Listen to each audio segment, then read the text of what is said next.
bien, bonjour à toutes, bonjour à tous que j'ai pas encore vu. Je suis ravie de vous retrouver pour un nouvel échange pendant 1 heure, exactement jusqu'à 15 heures, puisque à 15 heures, il y aura l'échange qui glissera lors de la plénière où Bruno Cavagnier recevra les différents candidats à l'élection présidentielle. Ce sera à 15 heures, mais sachez qu'il va y avoir pas mal de monde à côté et que de toute manière, ce sera retransmis ici en direct. Donc si vous voulez ne pas devoir gâcher vos 15 dernières minutes en notre présence, eh bien, vous pouvez rester là tranquillement et vous verrez tout en direct sur l'écran. Ce sera peut-être plus agréable pour vous. Cela étant dit et cela étant posé, face au réchauffement climatique, peut-on craindre la tiédeur du politique? En somme, est-il déjà trop tard? C'est la question qui est engagée lors de cette table. Les collapsologues déclinistes en tout genre nous le crient, les bouleversements climatiques sont irréversibles, mais ils ne sont plus les seuls à être pessimistes. On l'entend un petit peu partout. Qu'est-ce qu'on peut faire? On entend dans le film Animal de Cyril Dion, 50% de la vie sauvage a été éliminée en 50 ans. Est-ce le début d'une 6e extinction? On l'entend aussi rapport après rapport, le GIEC se montre de plus en plus alarmant concernant le réchauffement climatique et sur les effets qui pourraient s'emballer. Selon le GIEC, eh bien, le réchauffement climatique atteindra très probablement 1,5 degré avant 2040. Et concernant la montée des eaux, 1 personne sur 10 dans le monde habite dans une zone menacée par la montée des eaux. Voilà le tableau avec quelques indices tout simplement, mais l'histoire évidemment n'étant pas figée, elle s'écrit et on va échanger dessus pour voir les différentes narrations qu'on peut proposer. Pour en parler, j'appelle donc tout de suite ceux que vous attendez, je le sais, depuis ce matin. Jean-Louis Etienne, qui est explorateur, vous avez entendu 2 minutes avec Wendy Bouchard, explorateur, médecin scientifique, merci de venir me rejoindre, bien entendu. Cyril Dion, qui est auteur et réalisateur de 2 documentaires qui ont énormément marqué Demain et Animal. Et puis Alix Roumaniac, président, applaudissez tout le monde s'il vous plaît, président chez Predict Service, une société qui est en charge de la gestion des risques naturels, qui est une filiale de Météo France et de Airbus. Merci beaucoup, messieurs, d'être à nos côtés. Vous allez pouvoir échanger avec eux si vous le souhaitez. N'hésitez pas, vous levez la main pour prendre la parole, poser une question. De toute manière, c'est toujours bien plus fructueux lorsque vous intervenez avec nous. Mais je vais commencer peut-être par une sorte de constat global. Faisons un constat par rapport à la planète. Jean-Louis Etienne, je me tourne vers vous pour commencer, parce que vous êtes un petit peu le maître autour de cette table. Vous êtes un infatigable défenseur de la planète, un observateur attentif.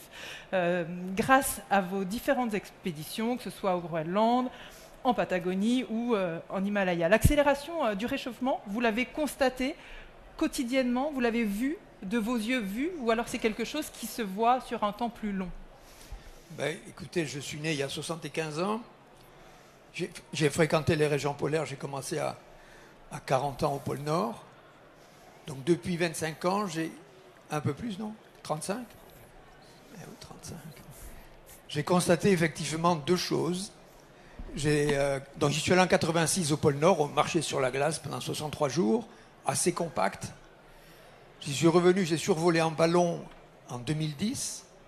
Ma grande surprise, c'était déjà des étendues d'eau libre, et c'était début avril. Début avril en Arctique, dans le Haut-Arctique, c'est encore l'hiver. Il y avait des étendues d'eau libre sur l'océan Arctique. Le pôle Nord est au milieu d'un océan gelé recouvert par de la banquise. Et vous avez tous entendu parler que la banquise régresse en surface et en épaisseur, bien sûr. Et donc c'est un constat quand même qui était surprenant de voir que l'océan Arctique était déjà touché à la fin de l'hiver. Et deuxième chose, on change d'hémisphère en Antarctique. Voilà, ça c'est le ballon à partir duquel j'ai pu constater effectivement la fonte de... Vous le voyez ça, non? Ah oui. Oui. La fonte de la banquise. Et deuxièmement, changeons d'hémisphère au pôle sud. J'ai traversé l'Antarctique à traîneau à chien. Les 600 premiers kilomètres qui sont sur ce qu'on appelle un ice shelf, une plateforme de glace. L'Antarctique est un énorme continent de glace avec une calotte qui descend comme ça sur la mer et qui flotte. On appelle ça des ice shelves, des plateformes de glace. Eh bien, les 600 premiers kilomètres ont disparu. Je l'ai fait en 89. En 2002, une bonne partie du Larsen Ice Shelf est partie. Et donc aujourd'hui, on ne pourrait plus refaire la même expédition 30 ans après. Donc en 30 ans, sans outils, sans rien, c'est une évidence. Oui, ça vous a tous entendu parler qu'il y a des icebergs. Alors je ne sais pas pourquoi, mais on dit toujours grand comme la Corse ou la moitié de la Corse, comme si la Corse était une référence en matière d'iceberg. Mais de taille, vous avez raison. Non, mais ça permet de s'imaginer une île beaucoup plus facilement. Et donc ces icebergs descendent, et il y a une accélération aujourd'hui de la descente du glacier antarctique vers la côte, effectivement, qui accélère la perte de glace en Antarctique. Je me tourne vers vous, Cyril Dion. Donc vous avez réalisé le film Demain, et puis il y a eu le film Animal qui est paru il y a quelques mois, pour lequel vous avez fait aussi un petit tour du monde.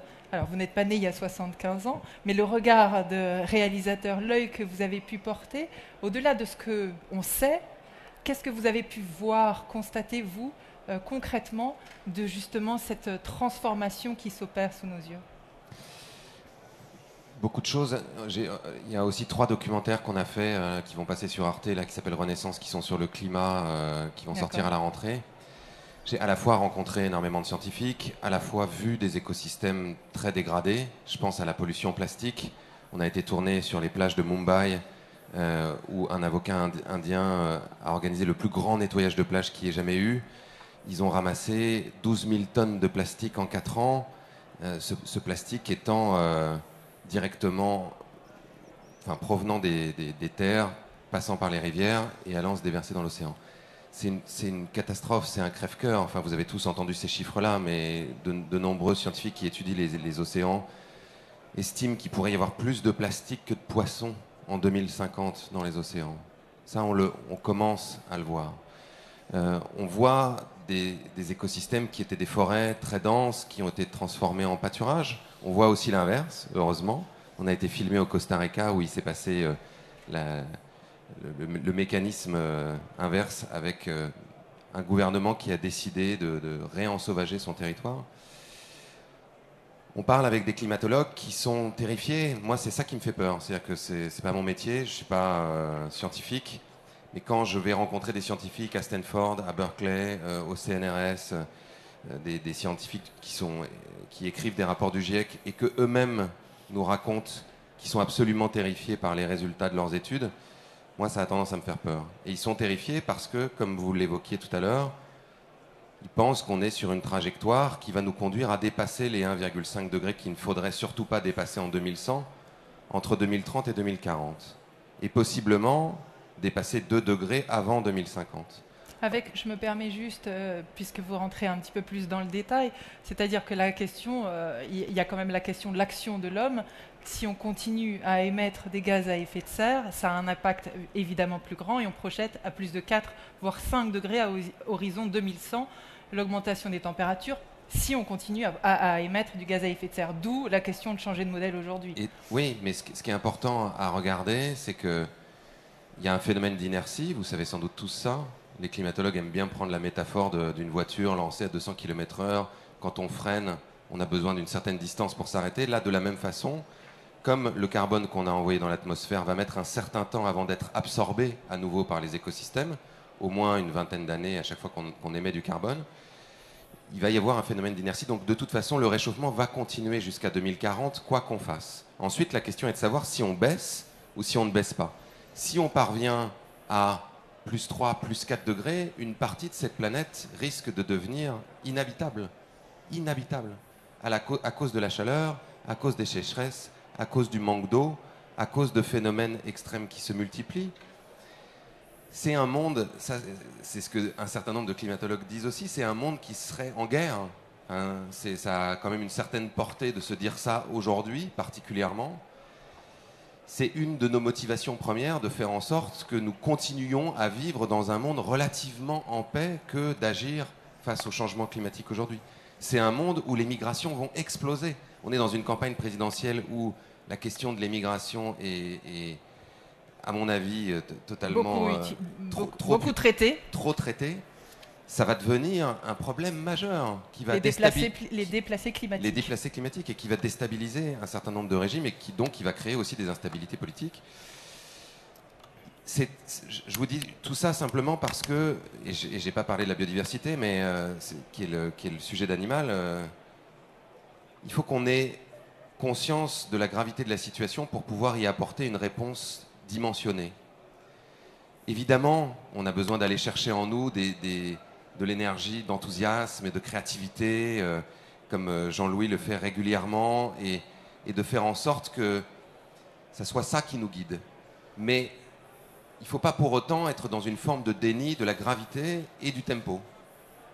Ça va vite, et ça va de plus en plus vite. Et moi, ce qui a tendance à me faire très peur, ce sont des scénarios du pire, ce ne sont pas des scénarios certains, c'est que si on dépasse un certain seuil, il y a une étude notamment qui a été publiée en 2018 qu'ils ont appelée la planète étuve, qui estime que 2 degrés pourrait être un seuil d'emballement qui provoque des boucles de rétroaction positive, c'est-à-dire des sortes de cercles vicieux qui accélèrent le réchauffement et qui fassent que nous perdions la main. Nous ne soyons plus capables d'arrêter ces phénomènes, qui ne seraient plus linéaires mais qui s'emballeraient. On ne veut pas en arriver là, vraiment, on ne veut pas en arriver là. Donc si on est là aujourd'hui, c'est parce qu'on a envie de discuter avec vous de ce que vous pourriez faire pour que nous n'en arrivions pas là, au milieu évidemment de ce que font tous les autres. On va continuer sur le constat. Il est vrai qu'aujourd'hui, l'engagement justement du secteur des travaux publics, acteurs pour la planète, ça va au-delà du mot, puisque tout le travail de réflexion est aujourd'hui engagé. Et c'est pour ça qu'il y a autant de tables rondes autour de ce sujet. Cécile Duflot, pour rebondir sur ce que vous disiez à l'instant, Cécile Duflot expliquait aussi ce matin qu'il y a aussi ce phénomène cumulé qui est celui de la hausse de température cumulée à l'humidité. C'est-à-dire que plus la température montera, mais qu'il y aura plus d'humidité, c'est là où le corps ne pourra pas réguler et c'est là où on aura plus de mal à s'adapter en tant qu'être humain. Mais je me tourne vers vous, Alix, justement, Alix Romagnac, sur cette question du constat en préambule, pour poser les choses. On parlait là de climatologue. Avec vos outils, vous, Predict Service, donc pour rappeler, Predict Service, vous allez nous expliquer exactement ce que c'est que cette entreprise qui émane à la fois d'Airbus et à la fois de Météo France. Pourquoi cumuler les deux ensemble? Qu'est-ce que vous racontez là? Et qu'est-ce que vous observez, vous, quotidiennement? Oui, donc en 2 mots, Predict Service, comme vous l'avez dit, c'est l'agglomération des connaissances du spatial, de la météo et de l'hydraulique pour travailler sur la gestion des risques. Et notre métier, depuis plus de 15 ans, puisque la société a été créée il y a plus de 15 ans, c'est de suivre ce qui se passe en termes d'événements extrêmes, d'abord sur la France, mais sur l'ensemble de la planète aujourd'hui, et pour accompagner les collectivités, les maires, puisque c'est eux qui ont la responsabilité, mais aussi les entrepreneurs. On travaille avec tous les entrepreneurs qui sont autour de notre salle aujourd'hui, quand ils ont des chantiers pour mettre en sécurité les travailleurs, quand ils travaillent dans des cours d'eau, mais on travaille aussi avec les citoyens, avec des entreprises. En sécurité, c'est-à-dire notre travail est de suivre ce qui se passe, d'anticiper avec les images satellites, les images radars, pour dire il y a un cyclone qui va arriver là, il y a une tempête, il y a un orage violent qui est stationnaire, un épisode méditerranéen, Sevenol, donc il va y avoir la crue de ce petit cours d'eau, etc. Donc les maires mettent en sécurité. Plus que si je regarde ma météo, quoi. C'est un petit peu plus, parce que c'est des ingénieurs qui vont jour et nuit passer devant leurs écrans pour observer au kilomètre carré, toutes les 5 minutes, les intensités de pluie, et qui peuvent anticiper qu'il faut aller mettre en sécurité une école, fermer une route, évacuer un parking, mettre en sécurité une maison de retraite ou un gros chantier. Et donc vous travaillez avec différents services, avec différentes entreprises, différents secteurs, pour les informer, vous êtes lié avec eux, pour les informer, pour qu'ils puissent anticiper. C'est ça, et ils mettent en sécurité leurs engins, leurs employés, ou une école maternelle, ou mettre en sécurité un EHPAD. Et donc notre boulot, et les ingénieurs, depuis 15 ans, passent jour et nuit derrière les écrans pour savoir où sont les phénomènes extrêmes, un petit peu partout en France et sur la planète. Donc il y a une dimension prédictive, mais en même temps, vous récupérez de la donnée. C'est ça, on collecte, on fait des rapports d'événements, on cumule tout ça.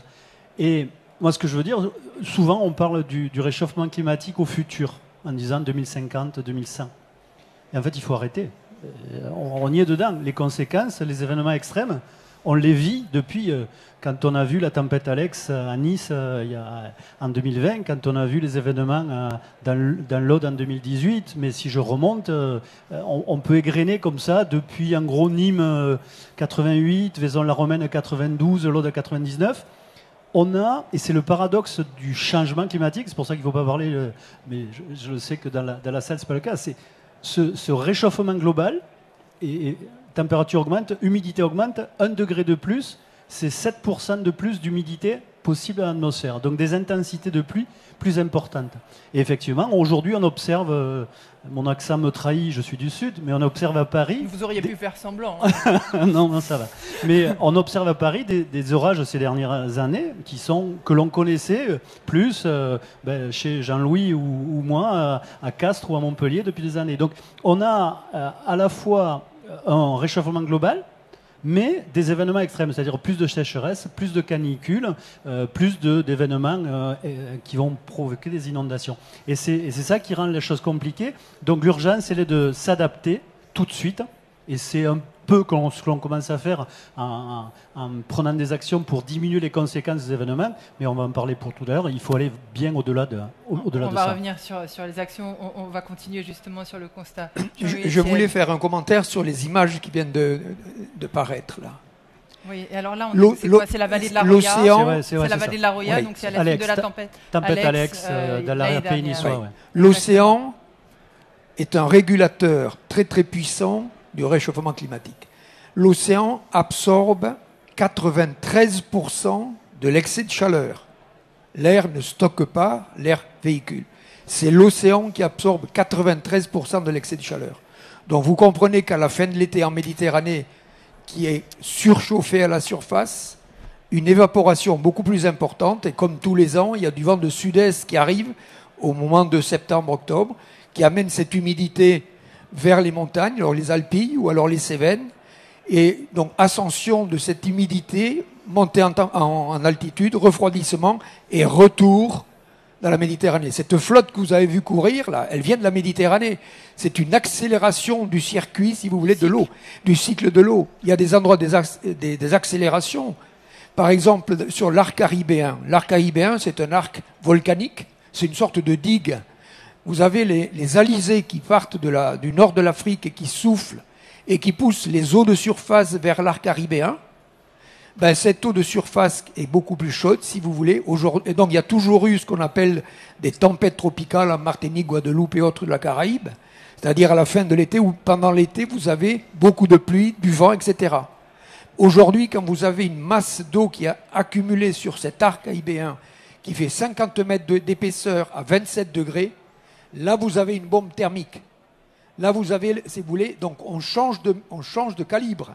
Ceux qui étaient des tempêtes tropicales deviennent des cyclones. Alors, les climatologues, effectivement, ils disaient peut-être pas une augmentation de la fréquence, mais de l'intensité. Donc, tout ça, si vous voulez, ça vient effectivement de la capture de l'excès de chaleur par l'océan. Et je continue, non ? Mais moi, pour que vous continuiez, oui, vous allez continuer. D'ailleurs, parce que je voudrais... je vous relance. Non, mais je vous relance en effet, parce que pour continuer sur le constat, là, on décrit bien les choses qui se déroulent très rapidement. Vous vouliez réagir, Alix, un instant, parce qu'après, je voudrais aussi qu'on revienne sur une évolution sur quelques millions d'années, revenir aussi, dézoomer sur le sujet. Oui, pour poursuivre ce que vient de dire Jean-Louis, ces images qu'on a vues, c'est effectivement ça, hein, c'est la Méditerranée qui se réchauffe. Alors, on a en ce moment, enfin, ces dernières années en Méditerranée, un phénomène qui s'appelle le Medicane, le Mediterranean Hurricane, puisqu'en fait la Méditerranée est hors des zones tropicales, donc on ne peut pas donner de nom de typhon ou cyclone à ces événements, mais on a des cellules de dépression qui vont puiser dans l'air chaud dans l'eau chaude de la Méditerranée pour créer ces phénomènes extrêmes. Et ce qu'on a vu dans l'arrière-pays niçois, plus de 600 mm en quelques heures, c'est des choses qu'on observait à La Réunion quand il y avait des passages de cyclones ou dans l'arc des Caraïbes.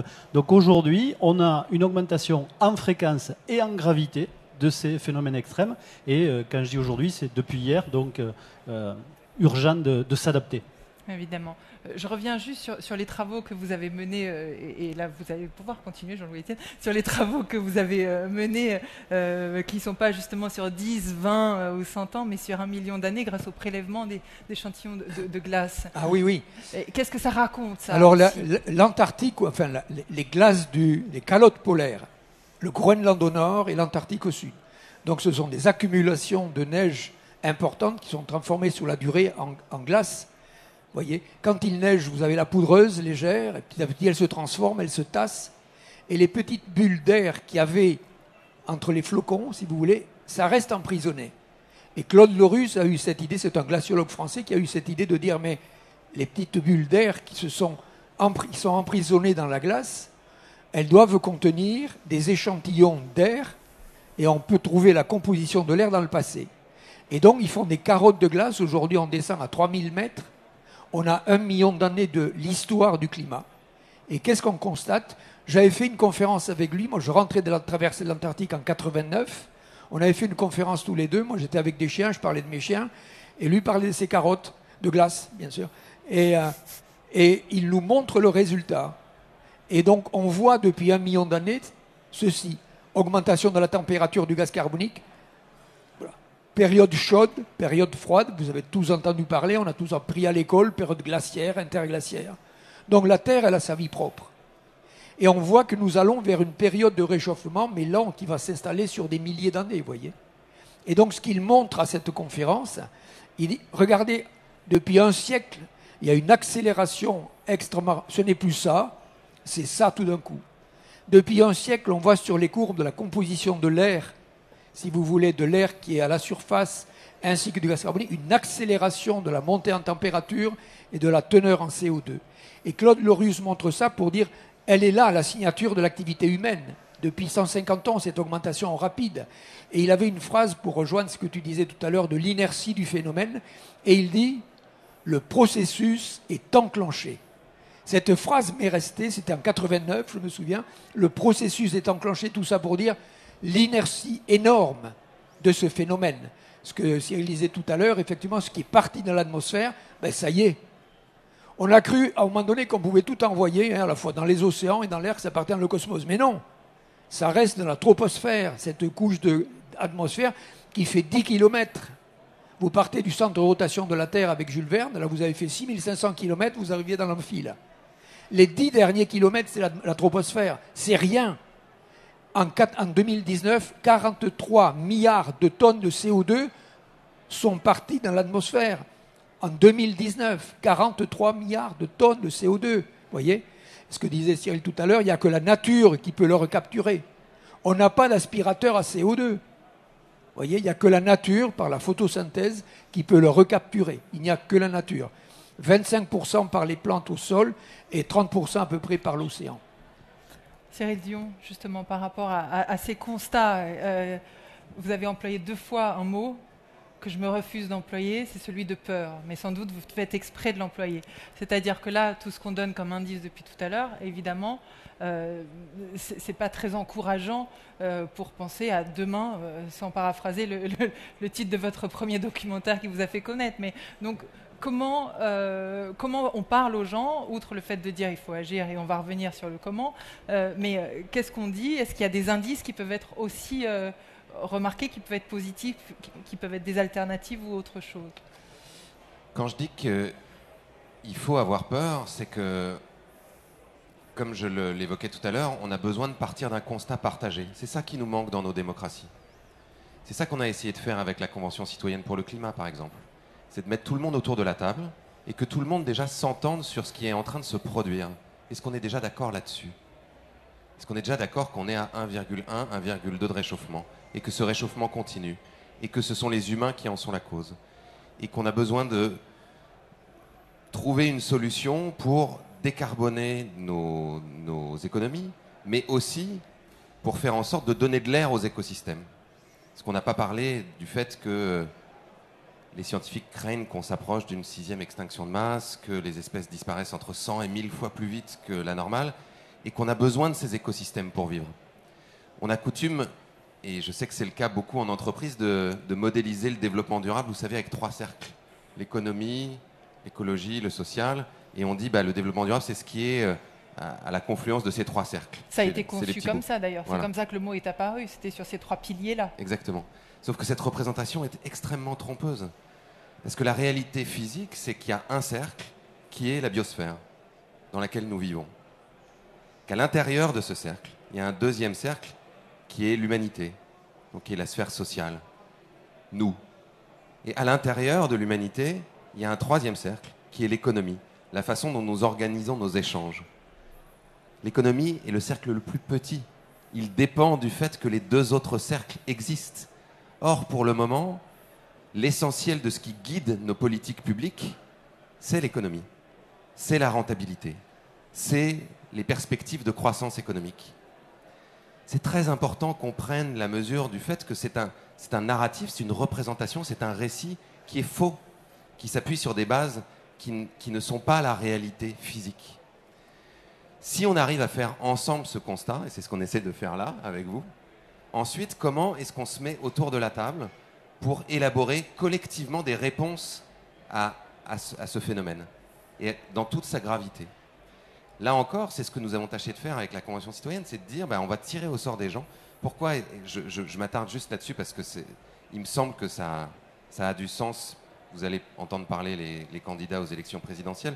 Vous avez des entreprises dans lesquelles il y a des phénomènes de gouvernance. Pourquoi est-ce qu'on en est arrivé à proposer ça à Emmanuel Macron? Pourquoi je me suis retrouvé dans son bureau à lui dire « Je suis certain que vous ne ferez jamais ce qui est nécessaire pour résoudre le problème du climat. Vous ne le ferez pas. Et vous le savez pertinemment. Parce que les mesures qu'il faudrait prendre sont des mesures qui sont partiellement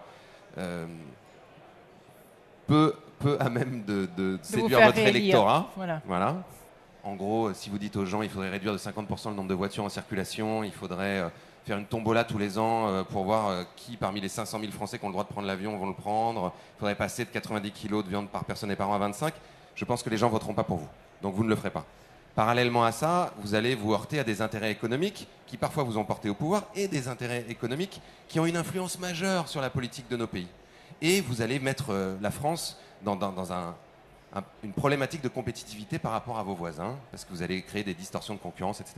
Donc, je crois que le seul moyen de s'en sortir, c'est de remettre la balle au centre, de proposer aux Français de s'intéresser à la question, finalement, de faire ce constat, d'avoir accès à toutes les données, à tous les secteurs d'activité de l'économie qui pourraient éclairer leur jugement, et ensuite de faire des propositions qui soient acceptables pour eux.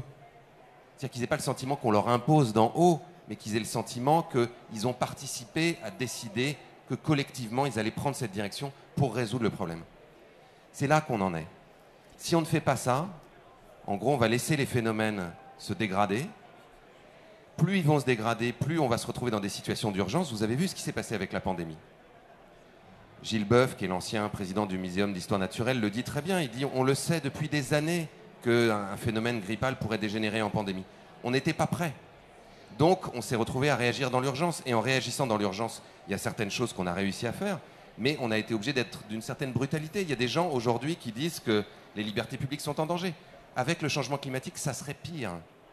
Il n'y aurait pas de retour en arrière. Il n'y aura pas de moment où on lèverait le pass écologique. On serait obligé d'employer la manière forte, autoritaire, pour réduire de façon drastique les émissions et pour réorienter nos sociétés. On ne veut pas en arriver là. Alors justement, oui. Je vous fais votre transition et puis après, comme ça, on va pouvoir... Je vous remercie beaucoup. Je vous en prie. Ouais. Mais on sait ce qu'il faut faire. On sait ce qu'il faut faire et nous sommes des créatures extraordinaires qui avons une intelligence, une créativité, une capacité de coopération qui est tellement formidable que ça nous a permis de faire tout ce que nous avons fait et ça nous a permis de prendre le dessus pour le meilleur, mais aussi largement pour le pire, sur toutes les autres espèces. Comment est-ce qu'on met cette intelligence, cette créativité, cette capacité de coopération au service de cet objectif? C'est à ça qu'on a besoin de réfléchir aujourd'hui. Alix Roumaniac, par rapport aux données que l'on a à disposition pour que le citoyen, comme le disait Cyril Dion, puisse s'emparer des informations et être lui-même acteur d'un changement réel et réactif. Est-ce qu'on a toutes les données ou est-ce qu'il y a certaines qui vous paraissent importantes de faire remonter, de prise de conscience, qui sont parfois des choses qu'on n'arrive pas à intégrer? Alors aujourd'hui, on voit bien par rapport au travail qui est fait par le secteur des travaux publics, d'une certaine façon, où il y a 2 scénarios qui sont aujourd'hui réalisés par Carbone 4, où justement, si on avance vers une société totalement pro-techno, voilà ce que ça va impliquer comme forme d'usage et donc ce que ça va impliquer comme forme de nouvelle infrastructure à produire. Et puis si on va vers un scénario beaucoup plus sobre, voire décroissant tel qu'on en parlait ce matin, dans ces cas-là, ça obligera à créer tant de 100 000 km de pistes cyclables et tant de formes d'infrastructures pour accompagner ce changement et ce mode de société. Il y a des maturations dans certains secteurs, mais sur le plan des citoyens, est-ce que vous avez l'impression qu'on partage toutes les données ou il y en a d'autres qui vous paraissent intéressantes dans le travail que vous faites, vous, au quotidien, à partager ici? Nous, tous les jours, on est proche des citoyens, on fait des réunions en commune pour expliquer justement quelles sont les bonnes attitudes à avoir lorsqu'il y a un événement extrême, etc. Et souvent, le débat vient sur la table de ok, c'est bien, ça veut dire s'adapter. C'est-à-dire, je ne prends pas ma voiture pour aller chercher mes enfants à l'école quand il y a une crise, je construis pas dans les zones inondables, je commence à faire ça, mais ça ne suffit pas, il faut atténuer. Et ça, on est au débat. Donc aujourd'hui, premier élément, il faut s'adapter parce que, comme l'a dit Jean-Louis, il y a l'inertie. Quoi qu'on fasse aujourd'hui, malheureusement, dans les 20 ans à venir, ces phénomènes extrêmes dont on parlait, dont on a vu tout à l'heure, on va les croiser sur nos chemins tous les ans, un peu partout sur la planète. Donc s'adapter, ça veut dire réagir pour éviter les conséquences. Mais on ne peut pas laisser filer la chose et il faut atténuer. Aujourd'hui, par rapport à ce que dit Cyril, j'ai l'impression que le citoyen, par rapport, et c'est très rapide, par rapport à ce qui se passait il y a 5 ans, commence à s'approprier le fait que ça y est, le constat il est là. C'est-à-dire que, effectivement, dans des salles comme ça, quand j'interviens, il y a de temps en temps quelqu'un qui lève la main en disant mais c'est n'importe quoi, c'est le monde de lui-même, l'homme n'a pas. Donc les climato-sceptiques ont plutôt tendance à disparaître. Donc on n'est plus sur ce débat-là. Donc ça c'est une première chose. On accepte l'anthropocène. On accepte l'anthropocène, la responsabilité de l'homme. Mais responsabilité, culpabilité, bon tout ça c'est des termes. On va y revenir tout à l'heure. Les gens se disent ok. Je sais, le changement climatique est là. Qu'est-ce qu'il faut que je fasse? Et aujourd'hui, toutes les datas, les données, on les a. Ce qui est le problème aujourd'hui, c'est pas le consensus sur l'existence du changement climatique, c'est le consensus sur. C'est un sujet qui n'est pas d'intérêt national. Il ne faudrait pas, sur un sujet comme ça, que dans la salle d'à côté tout à l'heure, il y a des chicayas politiques entre les élus pour savoir ce qu'il faut faire, parce que ça devrait être quelque chose une évidence. Une évidence. Et il devrait y avoir unité nationale lorsqu'on parle d'actions qui vont dans le bon sens sur l'aspect climatique. Et le problème, il est là. C'est-à-dire qu'aujourd'hui, on n'est pas suffisamment transparent sur les données et la façon dont on l'explique, parce que chacun s'empare de ce sujet, que ce soit au niveau politique ou au niveau économique, pour défendre sa propre paroisse. Son propre credo, quoi. Intérêt personnel versus intérêt général, là on est au cœur du sujet. Donc, juste pour réagir à ce que tu dis, le problème c'est que toutes les idéologies politiques et économiques ne sont pas compatibles avec ce qu'il faudrait faire par rapport au changement climatique. Oui.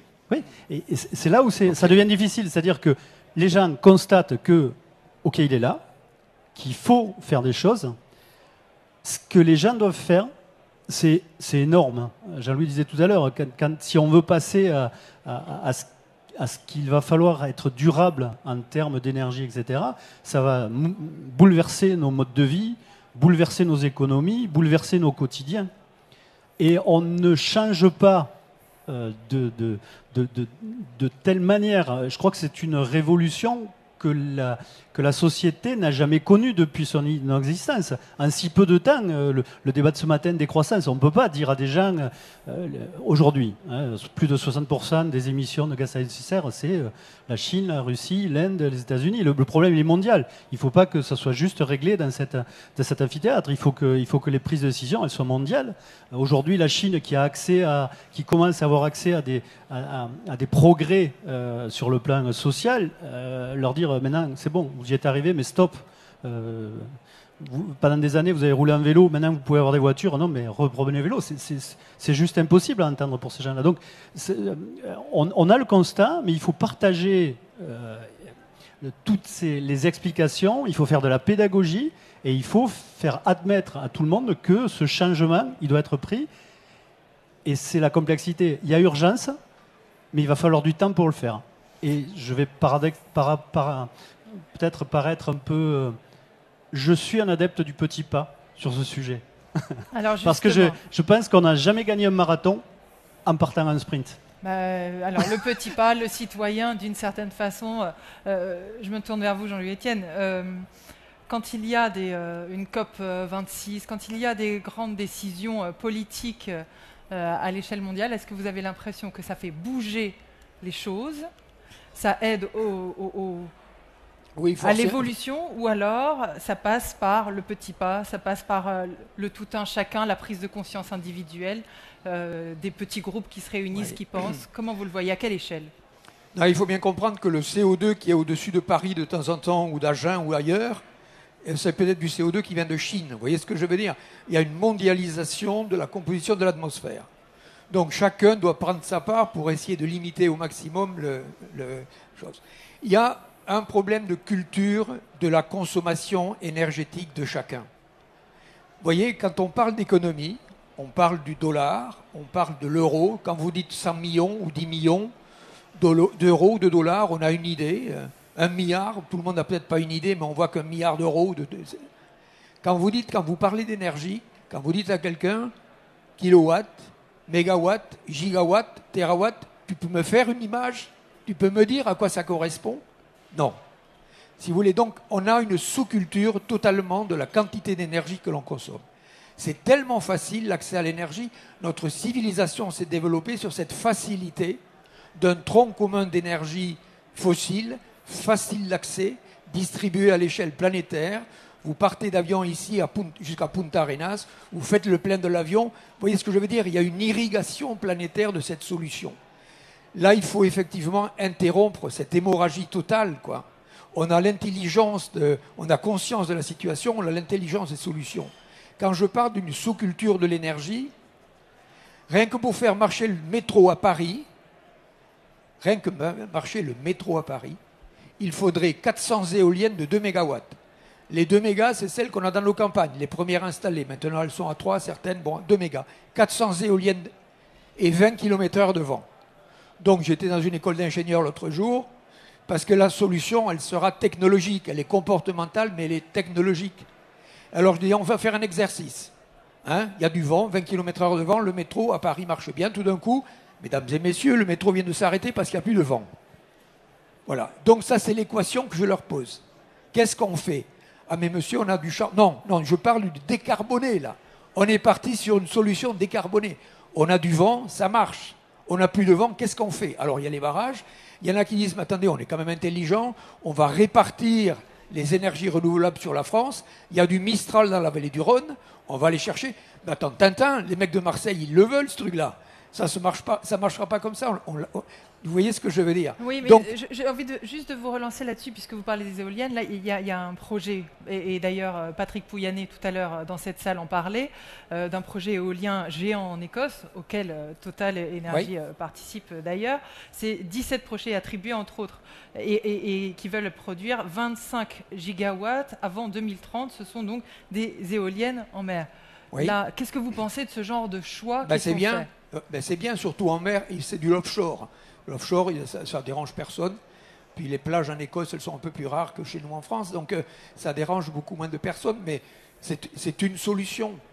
C'est une solution. Alors là, on parle d'éoliennes de 5, de 5 mégas, 6 mégas, il y en a de 18 mégas. Donc c'est des grosses éoliennes qui fournissent mais donc ça veut dire que c'est une solution, quelle que soit... mais c'est bien sûr, c'est une solution. Moi, chez moi, à la campagne, j'ai 80 panneaux solaires et j'ai 6 éoliennes de 2 mégas que j'ai soutenues parce qu'il y avait du monde qui n'en voulait pas. Et j'ai isolé mon habitat avec de la laine de mouton à laquelle vous voyez ce que je veux dire? On peut chacun... Regardez ce qui s'est passé pendant la Covid. 150 milliards ont été mis à la caisse d'épargne. J'espère que le directeur de la caisse d'épargne n'est pas là. Ça rapporte que dalle. Voyez? Donc je dis à chaque citoyen, parce qu'on me dit il fait rien, comme papa à l'Élysée il fait rien, comme s'il y avait un bouton on et off. Voyez? C'est beaucoup plus complexe que ça. Et donc on dit mais les autres ils font rien. Vous, qu'est-ce que vous faites? Et alors donc je raconte l'histoire. Voyez? Je dis mettez des panneaux solaires sur le toit si vous avez une maison. Vous allez faire le plein d'électricité de votre voiture électrique avec le soleil. Voyez ce que je veux dire? Chacun peut devenir un acteur de la solution et chacun doit être efficace sur sa zone d'influence.